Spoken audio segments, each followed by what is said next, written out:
This morning, what we wanted to do is something really special. And first I'm going to apologize because it's partly my fault. Our responsibility is to make sure that our children are covered with prayer before they go into any new challenge. How many of you agree? Amen? So I need all of you, first of all, to be in agreement that our children need to be covered with prayer. And second of all, we know that even at the very beginning of the year, our children have had a lot of challenges already. I can testify that even my daughter, her first week of school, we had a big challenge the first week of school. So we were convicted in talking to some of our leaders and our parents that we missed something, and that something we missed was covering our children with prayer. And it doesn't matter whether they're going to pre-K, whether they're in daycare, whether they're in middle school, which I know is really hard, starting high school for the first time, starting high school or going to college and university. So today we wanted to do something really special, and we wanted our church family to be in agreement with us about this. So Pastor Lou is going to come over here.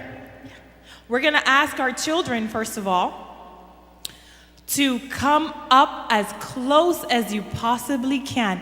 Very quietly, using your feet. So first of all, we're going to ask you guys to come forward. We're going to ask our little ones, our cradle rollers, for the parents who are close by, if you want to, help us out with the very little ones, that would be wonderful. But this morning, we're going to present our kids to Christ. Okay? And, oh, they're so beautiful. Can you guys say, oh?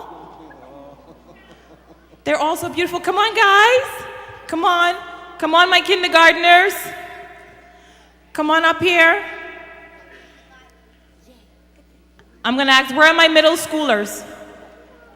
Come on up here, middle schoolers. I want you over here. On the right, which is my left, right over here. Our high schoolers, our college age, whatever. So we're going to ask all of you guys to just gather around, because today we're going to present you to God, and we're going to ask Jesus for his interceding and his protection over you as you start your new school year. Now we're going to have 3 prayers this morning, and we're going to keep them very short. One will be by Pastor Lou. Miss Patty here is going to pray I'm going to pray for the parents. Pastor Lou's going to pray for the children as they study and they work. Patty's going to pray for the teachers and the educators that have them in care. So Pastor Lou's going to pray for the home and the families, our children. I'm going to pray for the parents. I'm going to pray for the parents and the homes. Pastor Lou's going to pray for the children, and Patty's going to pray for the institution and the teachers. Okay? So quietly, guys, quietly, we're going to close our eyes now as we pray to Jesus. Shh.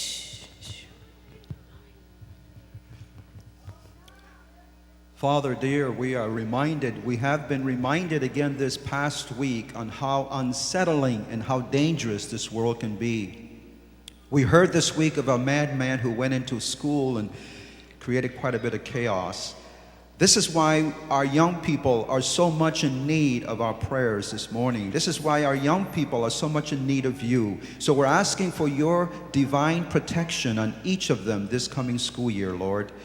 We thank you for them. We pray for them that you will bless them in their academic year, that they will do well in their studies, well in their grades, have fun in their recreation. But please keep them safe, we pray. Thank you. May they learn more and more about you this year. Bless their parents, we pray as well. In the name of Jesus, amen. Amen.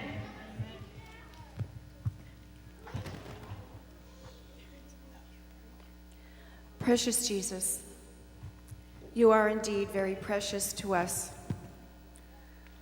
and you have given to us as educators these beautiful children. No matter what age they are still our children, because they're your children.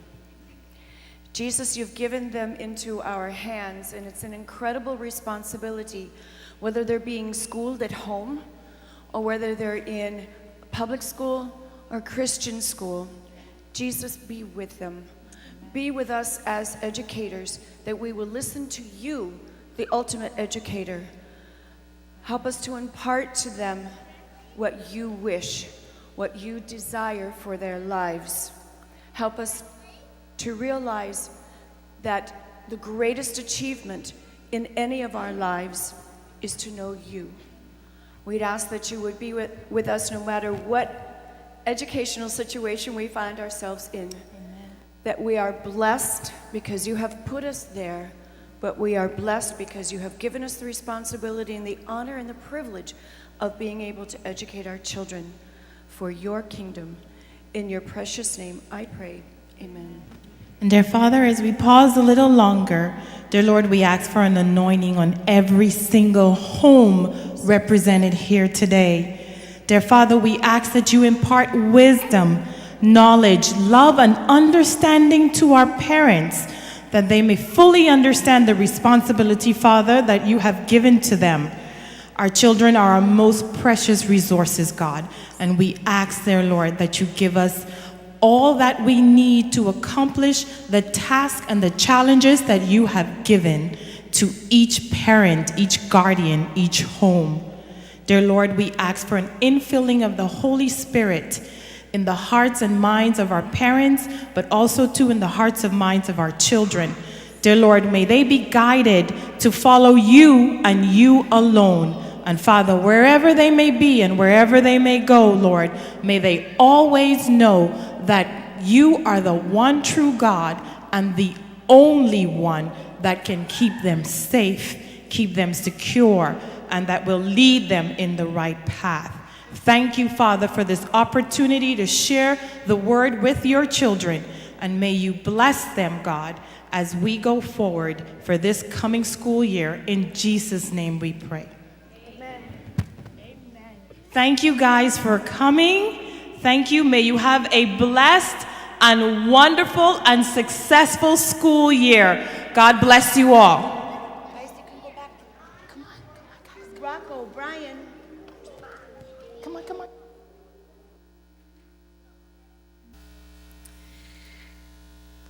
Our gracious and loving Heavenly Father, we thank you so much for this beautiful Sabbath day, and we thank you for all of those who are gathered here today to worship you. We invite your presence into this place, Lord, to hear our love and our praise. And Father, we ask that you send your holy presence into this place to receive it. In the precious name of Jesus, amen.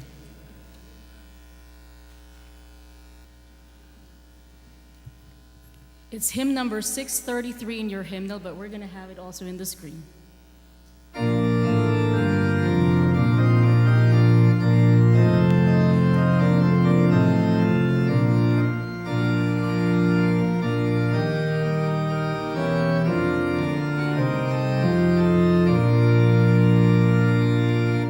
Sing the wondrous love of Jesus, sing his mercy and his grace. In the mansions bright and blessed, he'll prepare for us a place.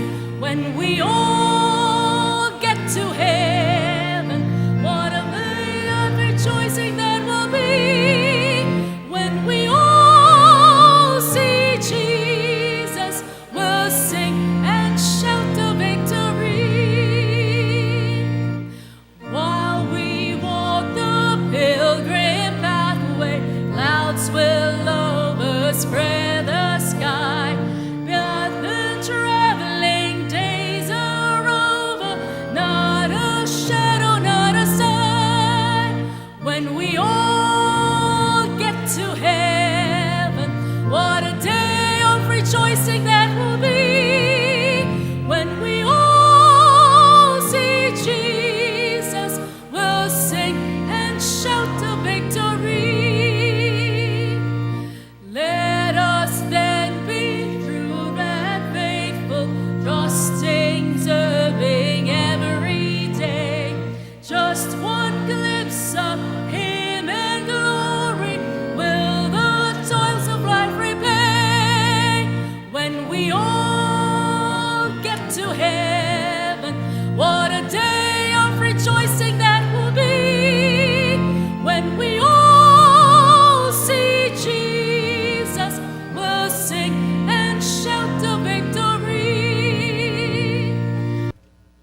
This morning, we'd like to praise your name.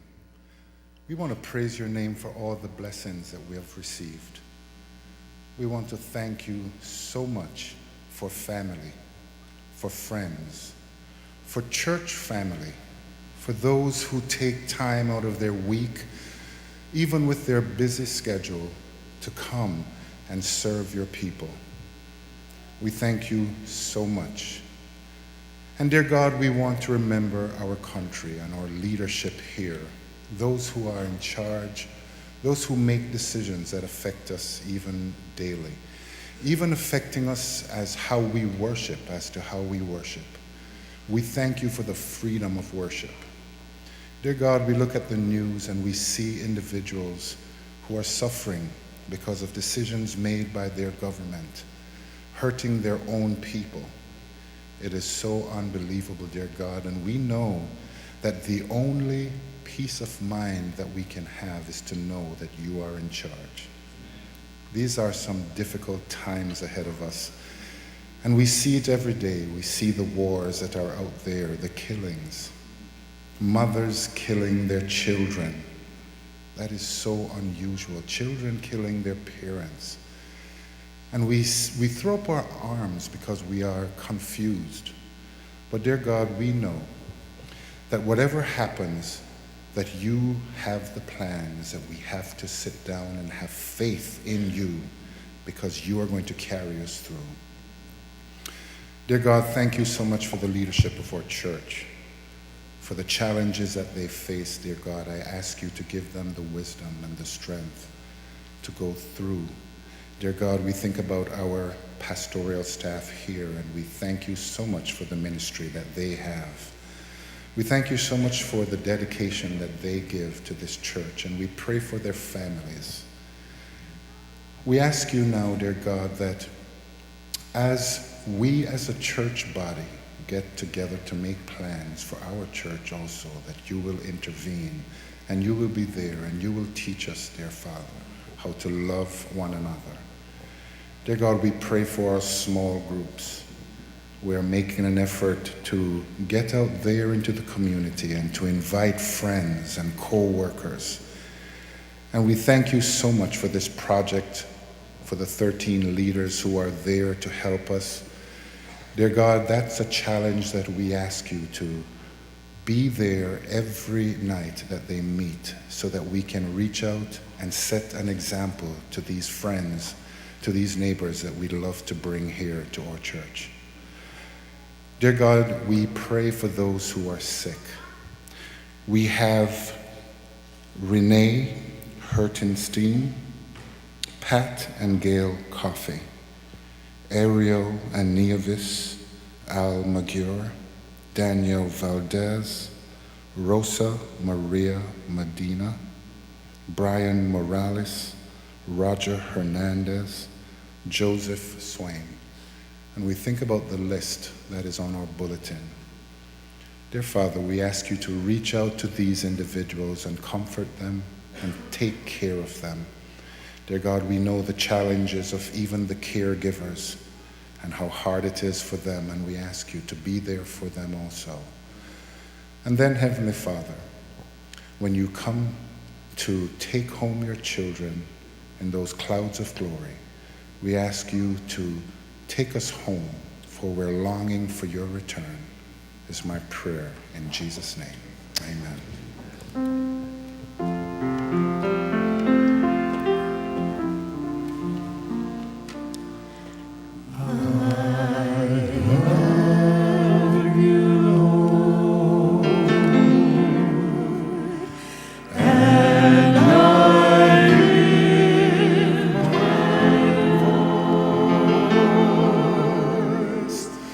To worship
has made me glad. I will rejoice, for he has made me glad. He has made me glad. He has made me glad. I will rejoice, for he has made me glad.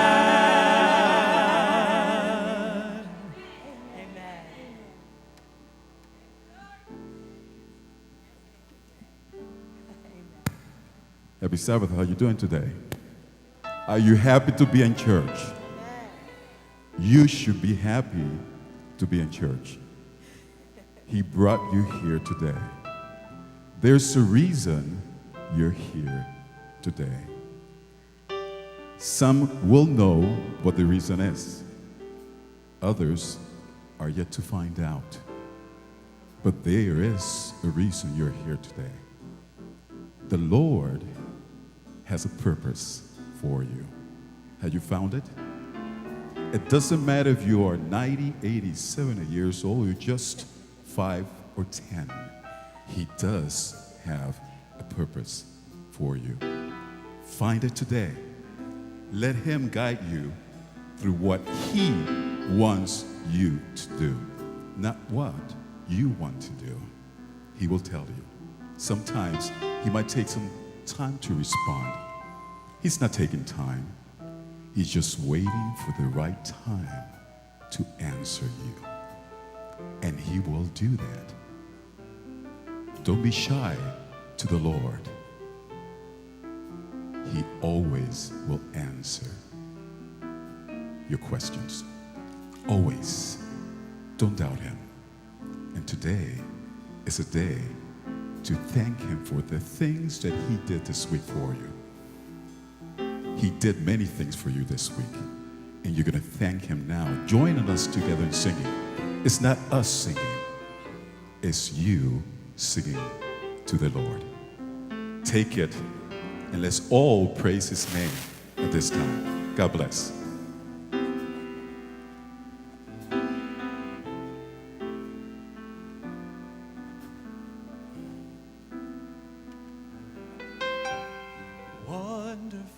So wonderful is your unfailing love. Your cross has spoken mercy over me. No eye has seen, no ear has heard, no heart could fully know how glorious, how beautiful you are.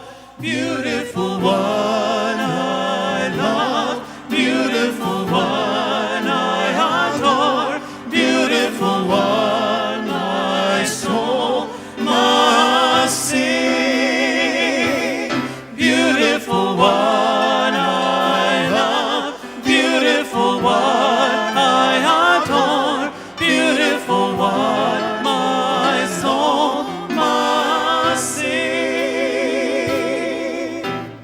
Powerful, so powerful, your glory fills the skies, your mighty works displayed for all to see. The beauty of your majesty awakes my heart to sing. How marvelous, how wonderful you are.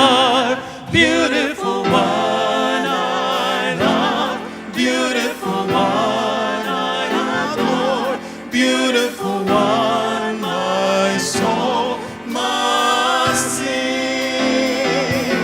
Beautiful one I love, beautiful one I adore, beautiful one my soul must sing.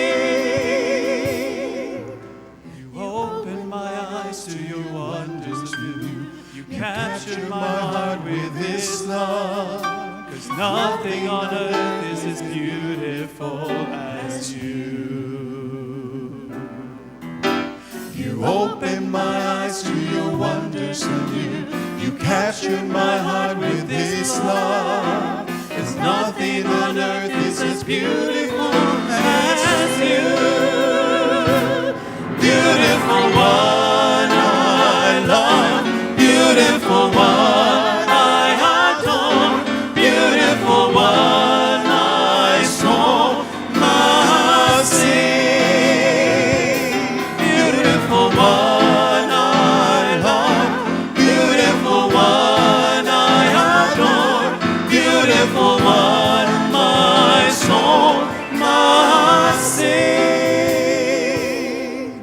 My soul, my soul must sing. My soul, my soul must sing. My soul, my soul must sing. Beautiful one. My soul must sing. My soul must sing. My soul must sing. Beautiful one. Beautiful one I love. Beautiful one I adore. Beautiful one my soul must sing. Beautiful one I love. Beautiful one I adore. Beautiful one my soul must sing.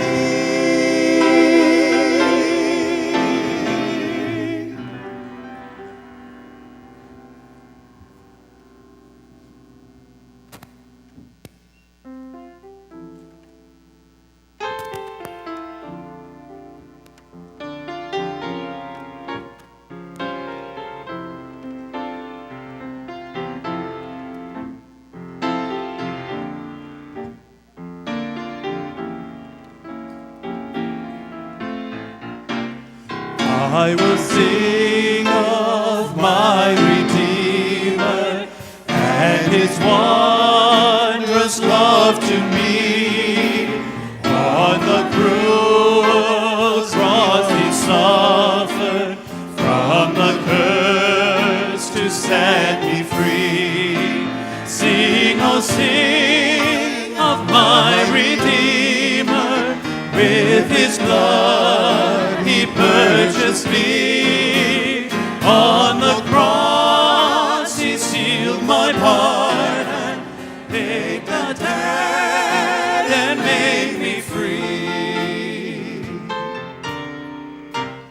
I will tell the wondrous story, how my Lord set stay to save. In His boundless love and mercy, He the ransom freely gave. Sing, oh sing of my Redeemer, with His blood He purchased me. On the cross He sealed my pardon, paid the debt and made me free. You set me free, my ransom so free. The darkness is over, beholding I see a living Redeemer, love healing me, forever forgiven. This love song I breathe, you set me free.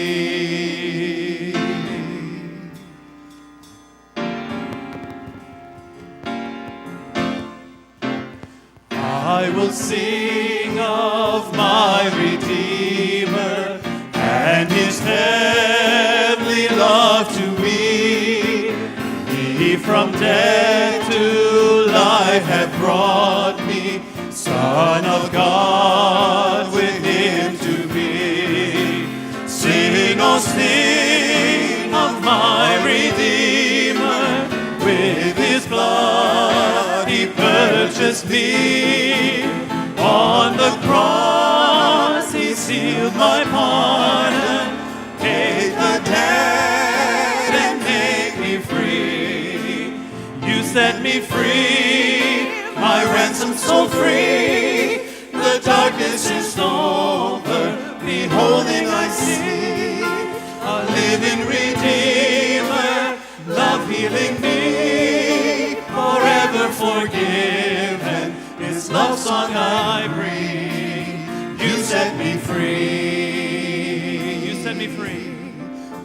You set me free, my ransom so free. The darkness is over, beholding I see a living Redeemer, love healing me,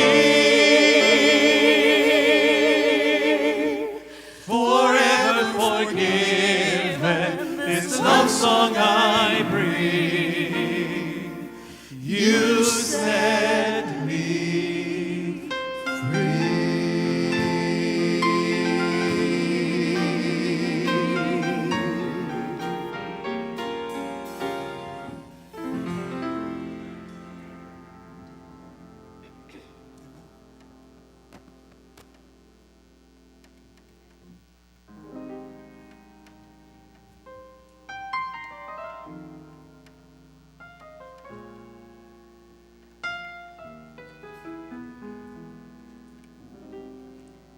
In the stars, his handiwork I see. On the wind he speaks with majesty.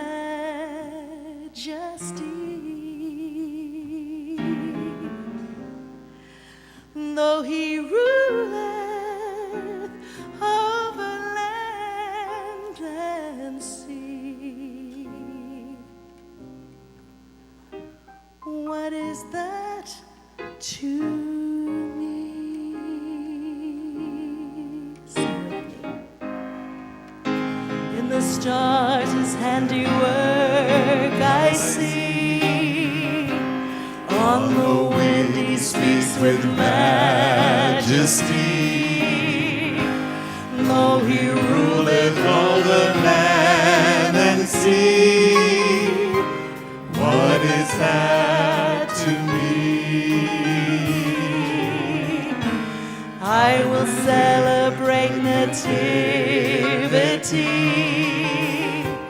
for it has a place in history.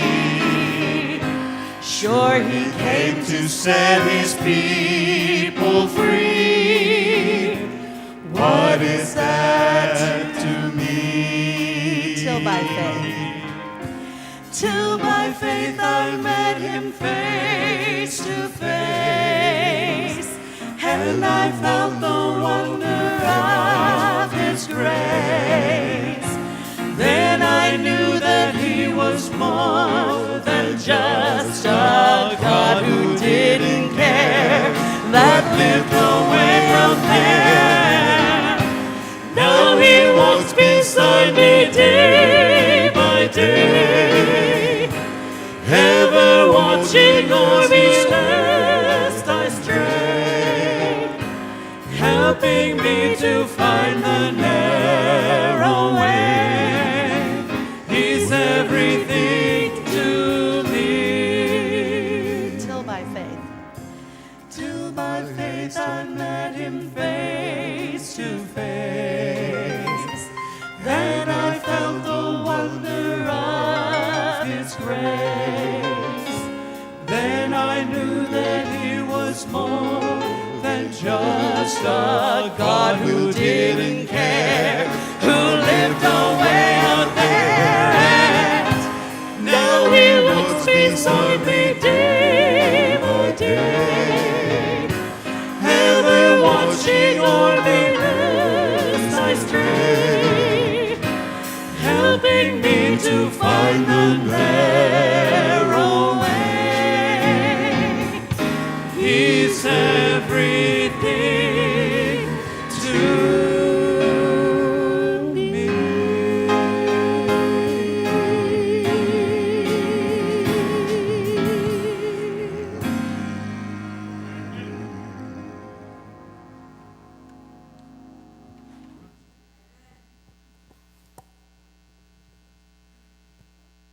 I want to remind you that sometimes we may enter a room and no one will recognize us, no one will know our name, and we'll go unrecognized. And sometimes that's kind of not very pleasant. But I can assure you that God knows our faces, God knows our name, and He is concerned about everything that happens in our life. So I just want to sing this song for His glory, and we will think about the words. It's a very simple song, but it has touched my heart. Thank you.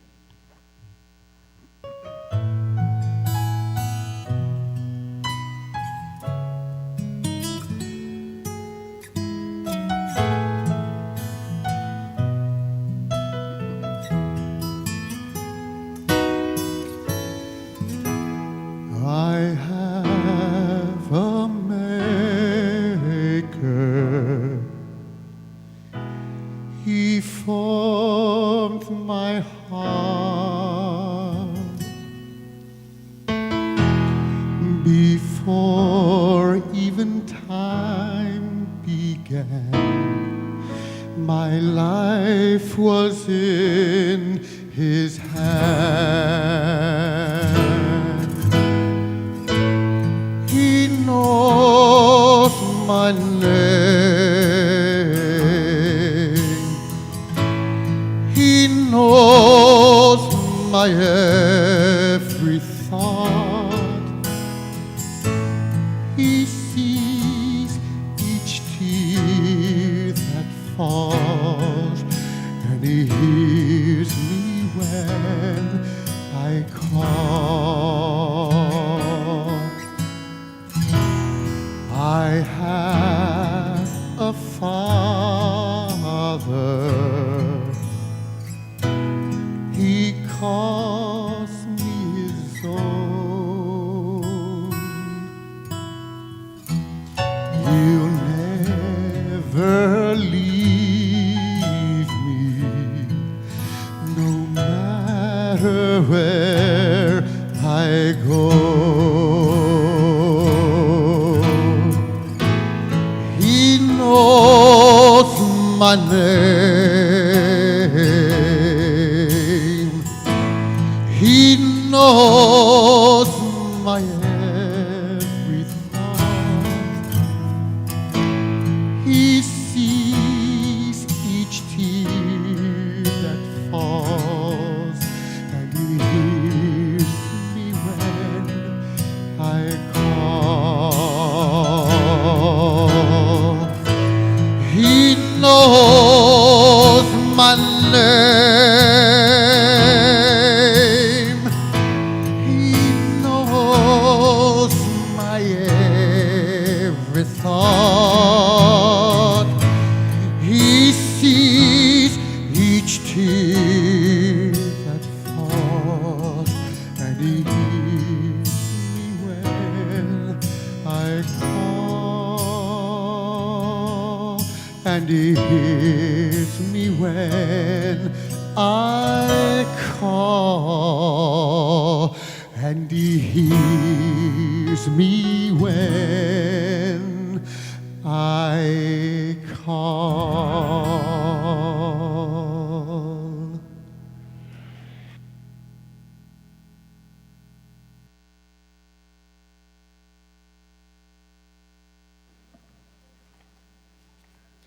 This is from Matthew 13:44 through 46.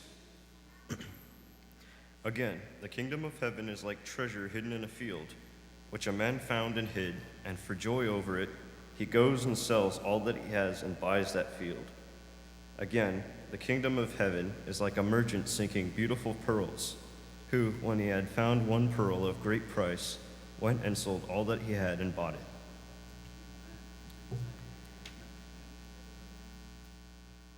Thank you, Brandon. It's good to see our young people up here. He's got a good voice, and he's low, strong voice. He's changing. The voice changes. I want to thank all the wonderful music we had today. I want to mention that Pastor Monsalve and Ruth will be coming back tomorrow. They have been all this week in Missouri.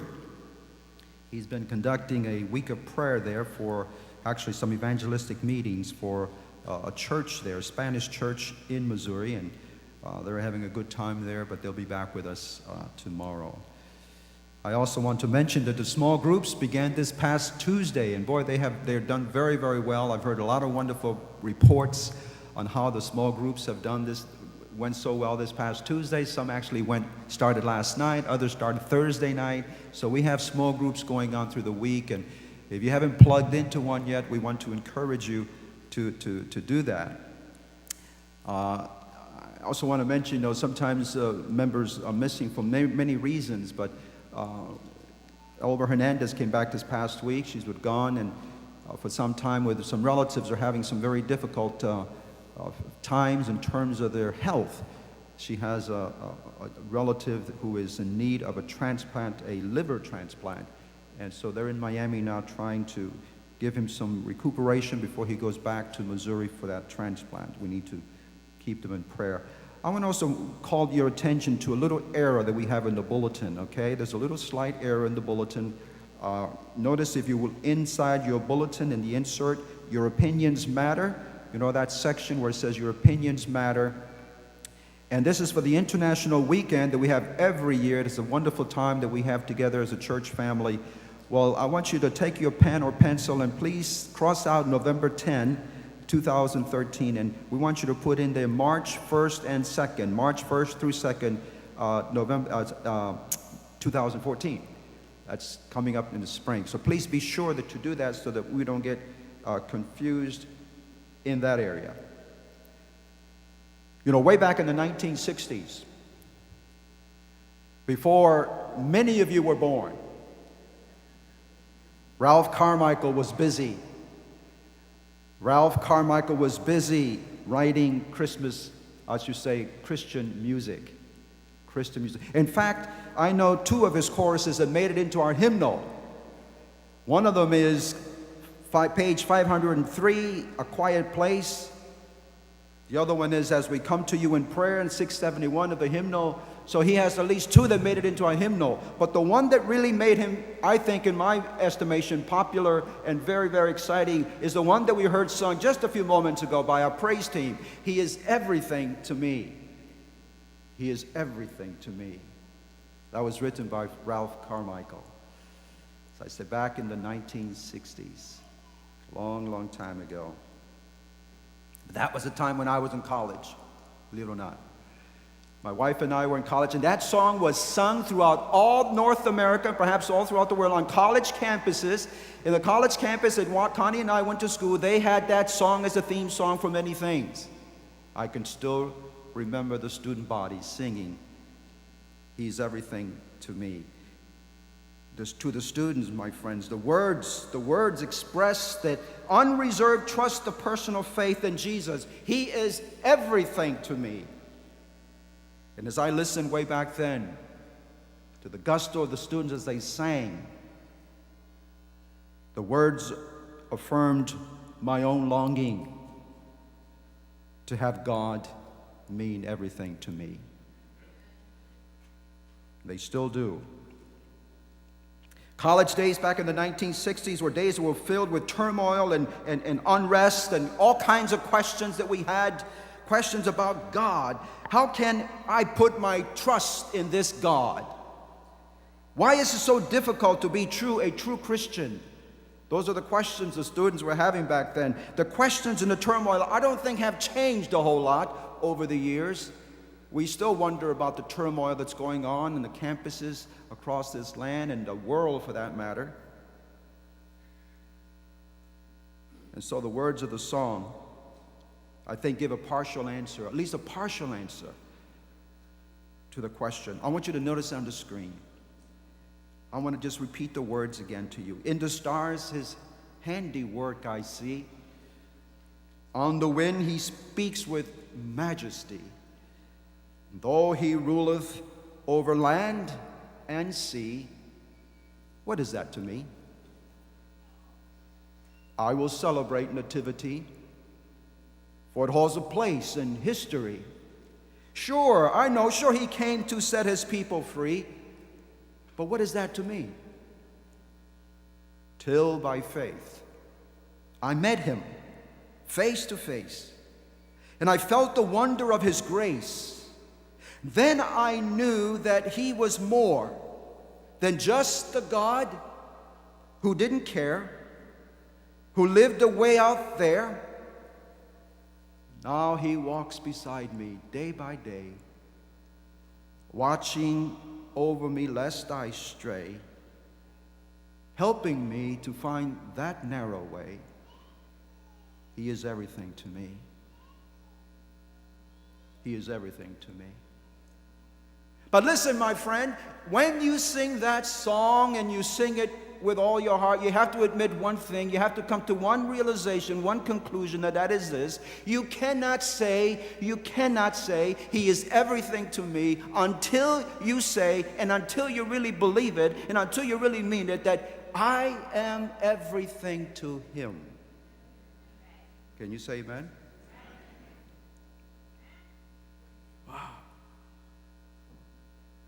I want you to say it with me, please. He is everything to me. Say it with me. He is everything to me I am everything to him. I am everything to him. That's the bottom line of the message for today. Because that's the exciting truth that Brandon just got through reading about a few moments ago. That's the exciting truth that Jesus communicated to his disciples in the parables of the buried treasure and the pearl without price. In the first parable, the one about the buried treasure, Jesus taught that everything he taught his disciples, he is everything to them. He is everything to me. And in the second parable of the pearl of great price, Jesus teaches the beautiful lesson, I am everything to him. I like the way Jesus had a way of doing that. But you got to kind of look closely at the parables. In these two simple parables, Christ gave his disciples the secret of how to make the kingdom of God everything to them. He explained to them the surpassing value of the kingdom of God, and he also explained to them the surpassing value, the intrinsic worth of a human being, the intrinsic worth of them, your intrinsic worth, my intrinsic worth. In two simple parables. And so the first parable, let's take a quick look at the first parable, the one about the buried treasure. Let's look at a moment at this farmer, this guy who didn't own the land. He's leased this land. It didn't belong to him. And he's out there day after day with the sun beating down on his brow, the sweat coming off of his brow. His hands were calloused and all full of splinters as he's holding onto the wooden plows. He's going up and down, hard work, tedious work, boring work.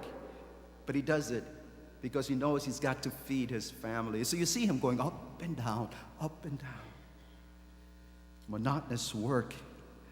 And all at once, try to picture in your mind, he's doing this day after day, week after week. He is absolutely, completely bored. He's just thinking about, but all of a sudden the plow hits an obstruction. And he can't seem to get around it. So he's thinking to himself, oh no, another big rock. So he stops for a moment, he goes around, he starts to dig with his hands and his fingers, and he's got to get that rock out of there, and he's got to carry it off to the side of the field and get rid of it again and keep on his work. But as he starts to dig, all of a sudden his fingers hit not rock, but his fingers hit metal. And he brushes away the dirt as fast as he can, and he recognizes this is the top of a chest. And his heart begins to beat a little faster. I can hear it. Can you see him? His joy, the joy in his heart, he just feels so overwhelmed. He's never been that excited before because he realizes as he pulls out the chest just a little bit and he takes the top off, he sees inside, oh my goodness. He cannot believe his eyes. Pearls. Jewelry. Silver coins, gold coins, all glitter in the sunlight. And can you see his excitement? Oh, this guy has hit the lottery, big time. He can't believe, and he looks around quickly to make sure no one can see what he's doing, and he puts the lid back on, he throws the dirt back, he does his best so no one can see it, and he knows he can only do one thing. Only one thing comes to his mind. I have got to buy this field. But I've got no money. I can't use this money. I got no money. And so the guy runs home. At all costs, he realizes that he has to buy it. And I want you to remember one thing. This is a spiritual lesson Jesus wants to teach here right off the very bat. This guy runs home and he sells everything he has in order to buy that field, to get the treasure. And as I was studying this passage, listen, this is a side note, but this is a very important side note. That field, spiritually speaking, represents the scriptures, if you please. And that chest that he's run into represents the gospel. This guy has hit it hard, good with the gospel. It represents the life, the beauty of Christ Jesus himself, the truths about God, all the beautiful truths about God. That's the treasure. And he realizes that this guy has struck it rich when he is filled. Listen, the Christian, when he hits it rich like that, he strikes it rich when he finds the unsearchable riches of Christ, the incomparable riches of his grace. That's the treasure. Let's go back to the story again, because this guy, maybe he doesn't put all that together, but he knows one thing: he's rich. And that's enough to know. You better know that too. You're rich. And unless we realize that, then it's just humdrum for us. Life becomes a humdrum. And so let's just quickly go to the next little parable, because I want to tie them both together here in a moment. But having captured our attention by the parable of the buried treasure, Jesus goes on to tell another parable that you just heard a little while ago. It makes the same point, but with a different twist to it. There's a little different twist to it. This time it's a merchant, not a farmer, but a merchant in search for valued pearls. This guy is a collector of pearls. Take your Bibles, if you will, again. We want to look at that again, verses 45 to 46 of Matthew chapter 13. Matthew chapter 13. I like to hear those pages turn, or those computers, or those little things turn down, okay? I want to just refresh your memory a little bit. Look at Matthew 13. I want to begin there with verse 44 again. The kingdom of heaven is like a treasure hidden in the field. When a man found it, he hid it again, and then in his joy went and sold all that he had and bought that field. This is exactly what this guy has done, okay? He has hawked everything. He has gone into debt big time. He went back and bought the field, and now he realizes he's got everything he needs. Now listen to the next parable. This is the one that I really enjoyed. I like them both, but listen to verse 45. Again, the kingdom of heaven is like a merchant looking for fine pearls. When he found one of great value, he went away, sold everything he had, and bought it. I don't know anybody can tell such simple stories with such powerful meanings behind them. I want you to notice something. Notice the significance, the difference in this story from the first. The farmer in the first story happened to stumble upon hidden treasure. He found it quite by accident. He wasn't looking for it. The merchant in the second story, on the other hand, he was looking for treasure. He is a collector of fine pearls. He has spent his whole life in search of fine pearls. His collection is the envy of all pearl collectors.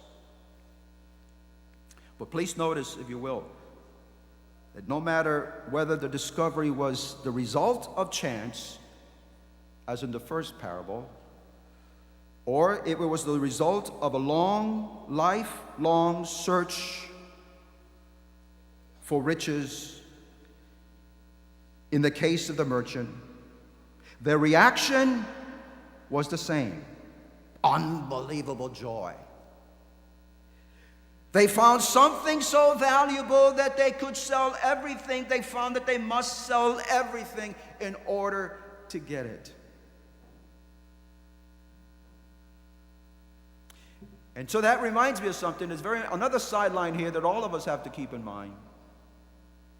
Listen, my friends, however, I don't care, however a person discovers Christ and his kingdom, whether he stumbles upon Christ by chance, and let me tell you, many people do just that. They're not looking for him, but they kind of stumble on him by chance, or at the end of a long long search, there is always incredible joy that is always followed by a great desire to surrender everything over in order to get it.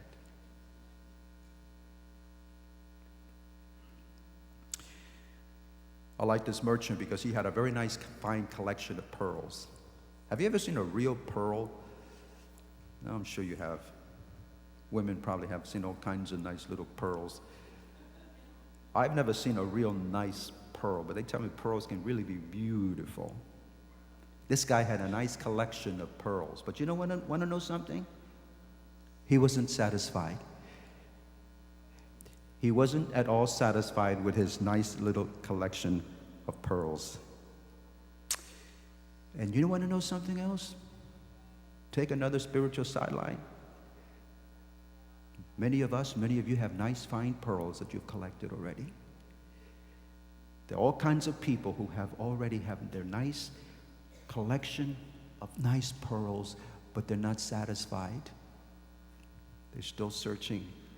The merchant was searching because he had been told that there is a pearl, the mother of all pearls, that they said you must get your hands on. Okay? And so there are people in the world like that today. Oh, I've got nice pearls. I've got a wonderful career. That's a nice pearl to have. I've got a wonderful family. That's a wonderful pearl to have. I have wonderful financial resources. That's a nice pearl to have. I have wonderful health. We can go down. These are all wonderful pearls. But like the merchant, most people are still not satisfied. They're still searching. They still want the pearl. Whatever that pearl is, they're still looking for it. The one that brings all satisfaction with it. The one that you can actually say, oh, aha, my search is over. I got it. And so one day, this guy, who's got all the pearls that he needs, he keeps searching. He goes to yard sales. All the yard. You know, you can find some pretty nice things in yard sales. I've heard of people who found many very expensive, valuable things. This guy's going all over the place. Then one day, there it is. There it is. Wow. There it is. It's large, it's round, it's perfect. All of his other pearls were much smaller. Defects marred their beauty. And one look at this pearl, and this guy knows, I gotta have it. This is it. What's the cost? He didn't even care what the cost was. Didn't really matter. Name the price. I gotta have it. He couldn't contain the joy that he had. After all these years, I found the pearl.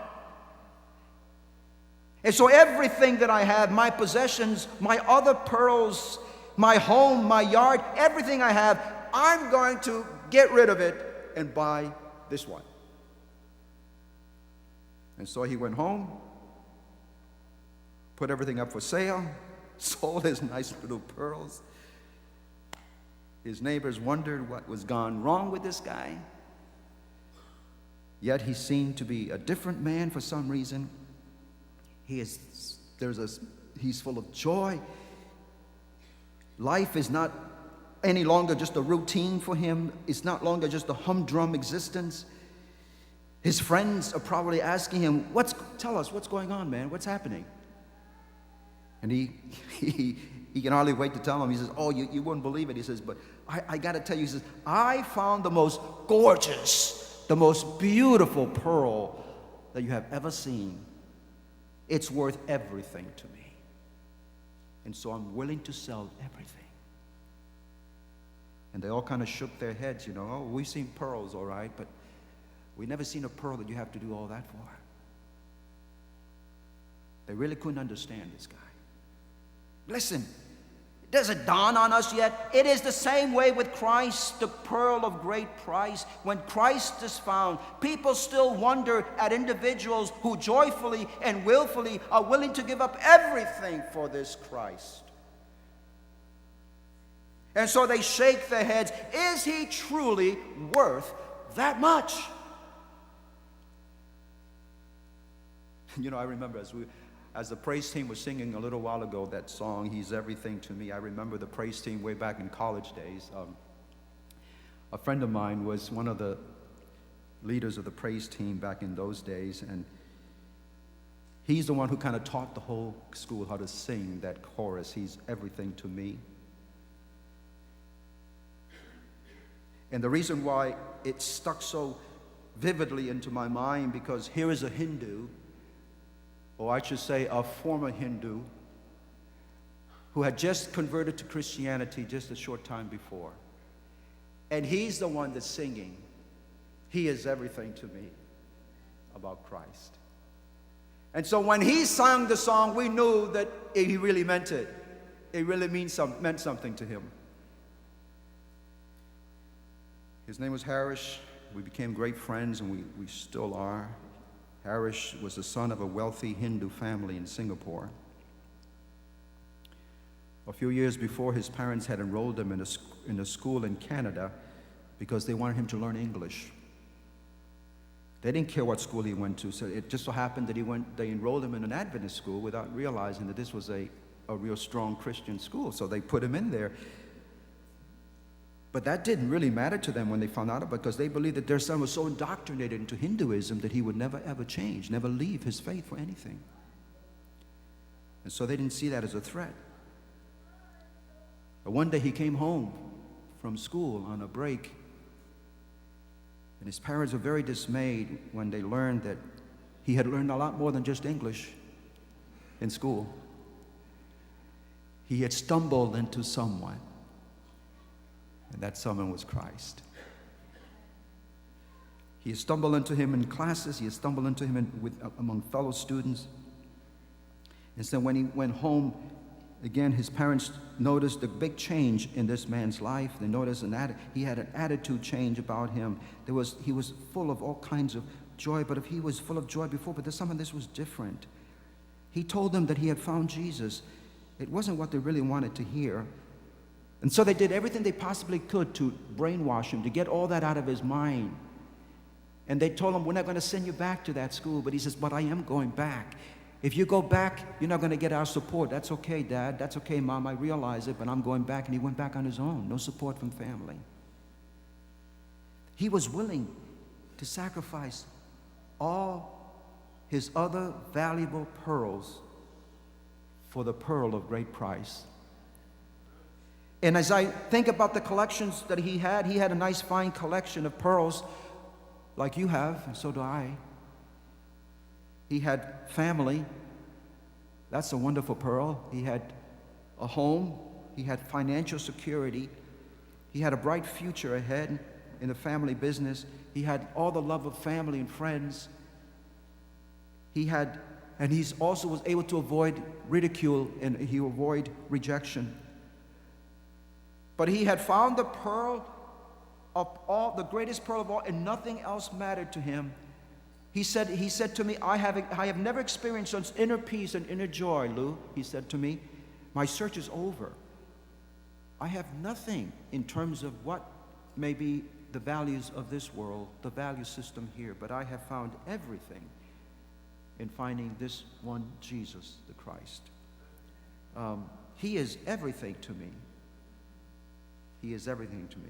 But you know, my friends, listen to me. I believe that Harish's story is a story that can be told over and over and over again, and it is told because it is your story as well.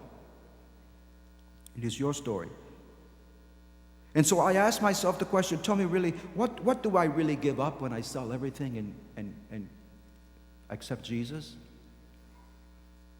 Well, I give up my life for his life. What a bargain. That's a wonderful bargain. I give up my wealth for his wealth. That's another wonderful bargain. That's great bargain even for the Bill Gates and the Warren Buffetts of the world. You see, our riches in Christ make billionaires look like paupers. I give up my righteousness for his righteousness. And Christ's righteousness is the only righteousness there is, because my righteousness is just filthy rags. You see, and when you find Christ, you realize that it's going to have to be Christ, all of Christ, and none of you, or all of you and none of Christ. You can't have it both ways. You see, so often we hear the stories about, oh, how much I had to give up to find. You don't know how much I had to give up to find Christ, to join the church, to become a. Oh, you don't know. Oh, come on. Come on.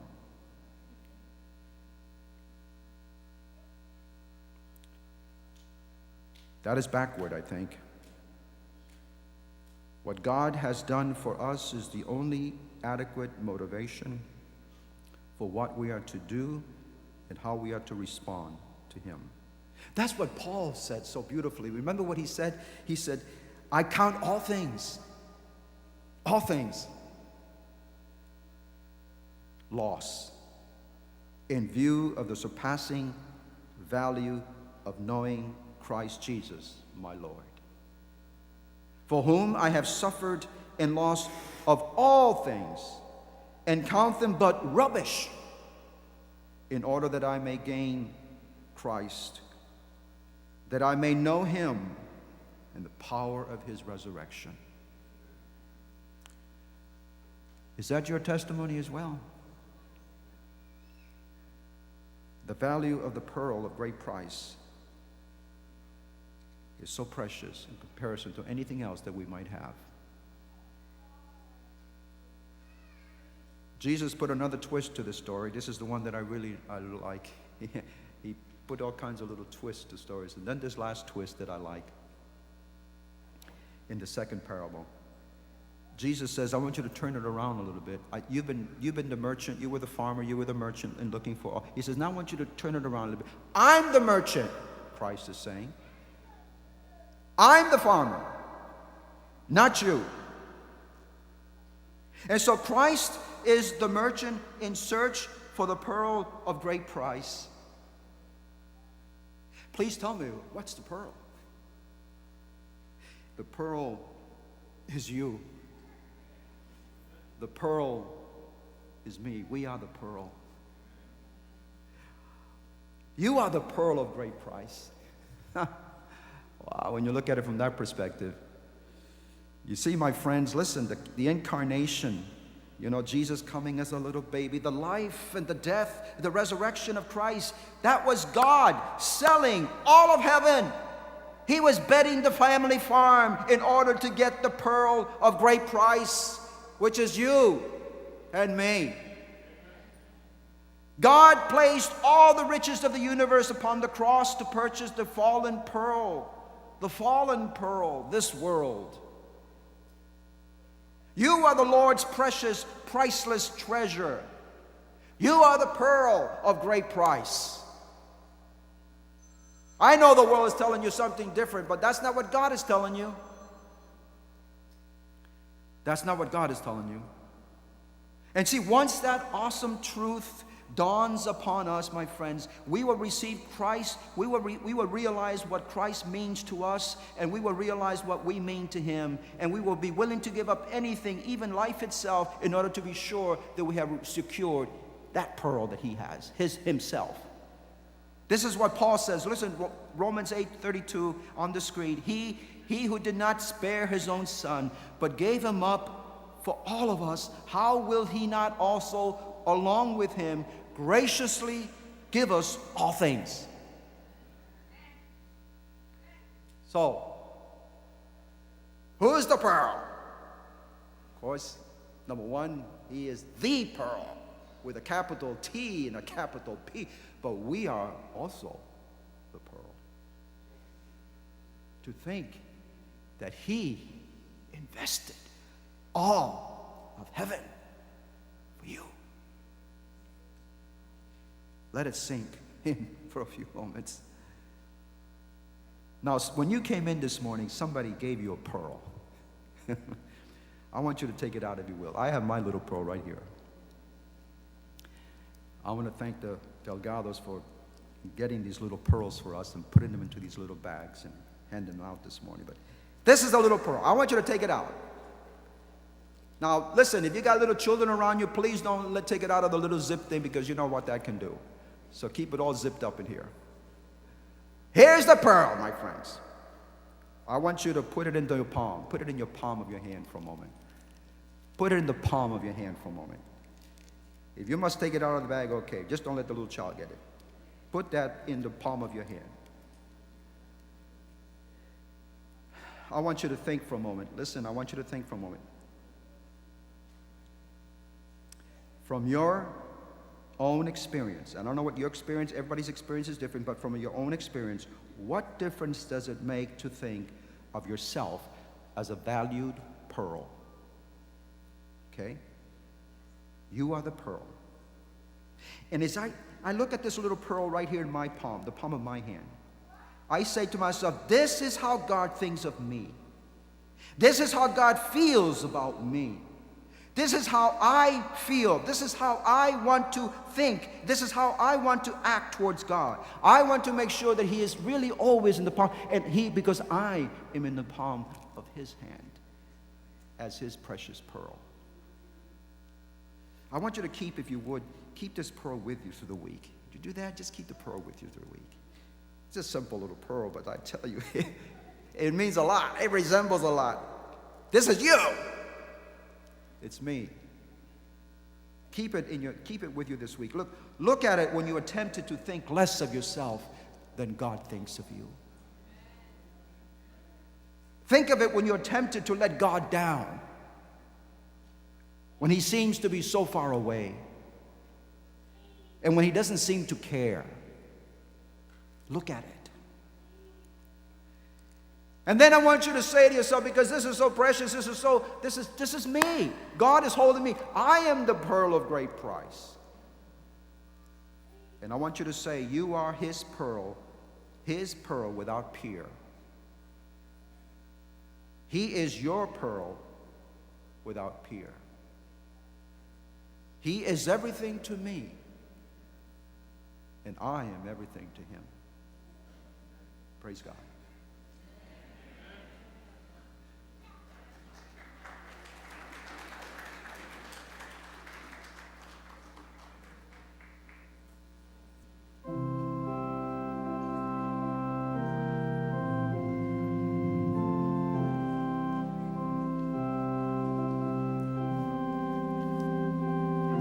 Let's all stand up and sing hymn number 327. I'd rather have Jesus than silver or gold. I'd rather be His than riches untold. I'd rather have Jesus than worldwide fame. I'd rather be led by His nail-pierced hand than to be the king of a vast domain, or be held in sin's dread sway. I'd rather have Jesus than anything this world affords today. I'd rather have Jesus than man's applause. I'd rather be faithful to His dear cause. I'd rather have Jesus than worldwide fame.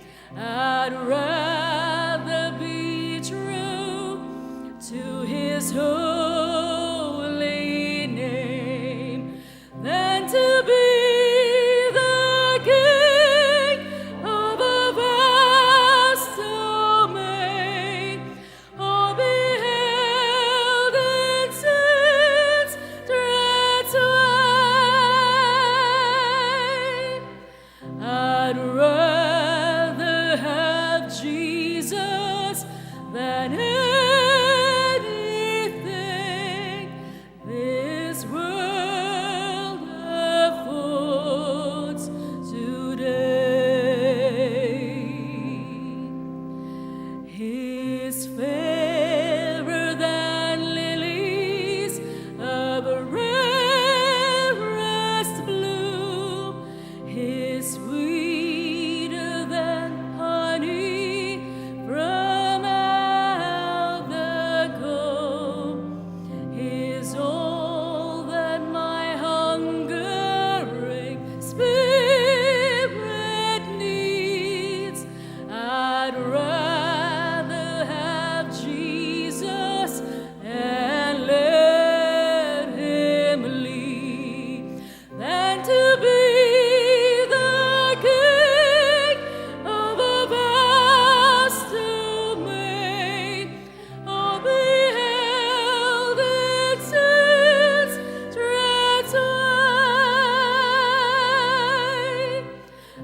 I'd rather have Jesus than anything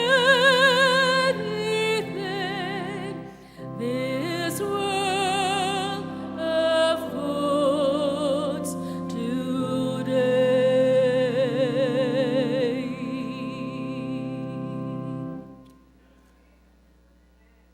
Gracious Father, eternal God, thank you.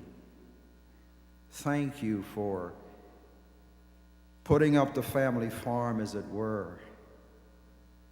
Oh God, you gave up the whole world. You gave up all of heaven for the one pearl. That's us, this world. So help us to remember, Lord, as we hold that little pearl in our hands, in our palms throughout the day, or as we take it to work or to school, wherever we go, help us to remember that that little pearl represents you, first of all, but it also represents us. I am the pearl. So thank you. And now as we make our way through these doors and out into the world, we do not know what the world holds in store for us this week. We do not know what can come from one hour to the next.